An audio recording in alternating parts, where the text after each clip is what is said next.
Sudah kirim 50 proposal di Upwork tapi nggak ada yang view maupun nggak ada yang di-reply oleh klien, kemungkinan besar kamu membuat satu dari 5 kesalahan fatal yang akan aku bahas di video ini. Dan apa yang paling menyebalkan, kesalahan-kesalahan ini sebenarnya gampang banget diperbaiki kalau kamu tahu caranya. Halo, aku Indri. Aku sudah 8 tahun lebih freelancing via Upwork sambil bekerja full-time sebagai SEO spesialis. Dan aku bakal breakdown kesalahan-kesalahan yang dulu juga aku pernah lakukan dan bagaimana cara memperbaikinya agar proposal kamu mulai dilirik oleh klien. Sebelum kita mulai, quick reminder, video ini fokus ke proposal strategi. Karena akan percuma kalau proposalmu itu bahasa Inggrisnya bagus, tapi approach-nya salah dari awal. Oke, saksikan video ini sampai selesai. Kesalahan pertama dan paling umum adalah kopas proposal yang generik. Coba lihat job post ini. Nah, kebanyakan freelance pemula akan mengirim proposal seperti ini. Masalahnya, proposal ini bisa dikirimkan ke job posting manapun. Nggak ada yang spesifik di proposal tadi untuk solve problem dari klien. Cara memperbaikinya, selalu mention detail spesifik dari job post yang kamu apply. Contoh, lihat proposal example di sini.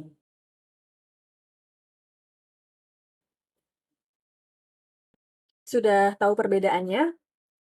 Proposal yang kedua memperlihatkan bahwa kamu actually read the job post dan punya specific plan untuk klien. Kesalahan yang kedua, langsung membahas harga di awal proposal tanpa establish value terlebih dahulu. Dan ini adalah contoh yang bisa kamu lihat. Masalahnya, jika sedari awal kita sudah bicara tentang rate ke klien, pada dasarnya nanti kita akan berkompetisi di rate, bukan di value. Dan kalau kita berkompetisi di rate, akan selalu ada freelancer lain yang rate-nya itu lebih murah. Nah, bagaimana cara memperbaiki proposal yang seperti ini? Kita jangan langsung berbicara tentang harga atau tentang rate, tapi lead with value first, lalu kita akan bicarakan tentang rate atau harga kemudian. Lihat contohnya. Lihat bagaimana proposal ini frames the price dalam konteks deliverables dan value. Lalu ada pertanyaan di akhir yang mengundang untuk komunikasi, bukan hanya hire me please. Kesalahan yang ketiga, terlalu fokus ke portfolio, tapi kurang fokus ke solusi.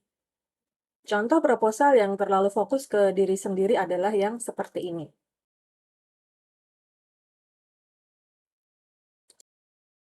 Daripada tertarik tentang portfolio, klien akan lebih tertarik tentang bagaimana kamu atau freelancer bisa memecahkan problem atau masalah yang sedang dihadapi oleh klien. Bagaimana cara memperbaikinya? 80% proposal adalah tentang klien problem dan solusi yang kamu tawarkan. Baru 20%-nya tentang kredensial kita. Contoh bisa dilihat di sampel ini. Di sini portfolio dimension paling akhir setelah kita menyatakan bahwa kita paham problem apa yang sedang dihadapi oleh klien. Kesalahan yang keempat, tidak ada call to action atau next step. Jadi proposal yang kamu kirim berakhir dengan nothing. Klien bingung, oke, sudah baca nih proposalnya, lalu aku harus ngapain ya setelah ini gitu. Contohnya seperti ini. Contoh proposal ini literally tidak ada next step-nya itu apa. Klien yang mungkin tertarik membaca proposal yang kita kirimkan akan bingung mau merespon seperti apa. Nah, cara memperbaikinya selalu masukkan call to action yang spesifik atau pertanyaan simple yang bisa mengundang respons dari klien. Perhatikan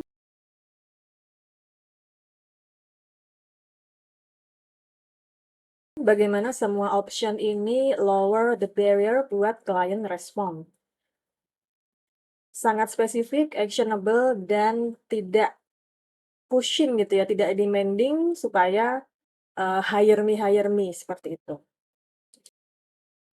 Kesalahan yang kelima, bahasa Inggris yang kaku dan tidak natural. Ini yang paling sering membuat freelancer Indonesia insecure. Bahasa Inggris yang terlalu formal atau awkward gitu ya. Contohnya seperti ini.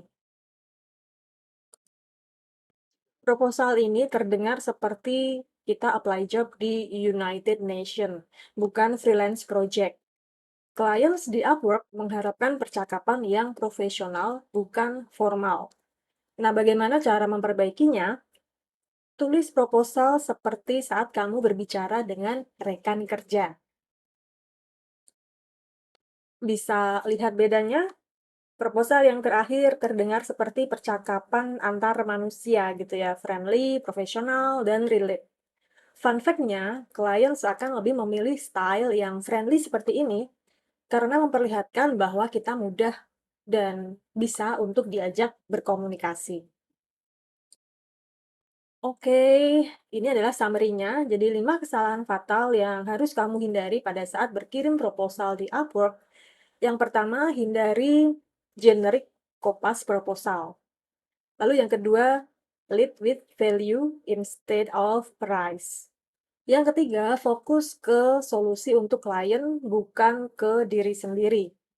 Yang keempat, masukkan call to action yang jelas. Yang kelima, bahasa Inggris yang digunakan sebaiknya konversasional profesional gitu ya, bukan yang terlalu formal. Kalau kamu sudah bisa memperbaiki 5 hal ini, proposal respon rate akan naik secara signifikan.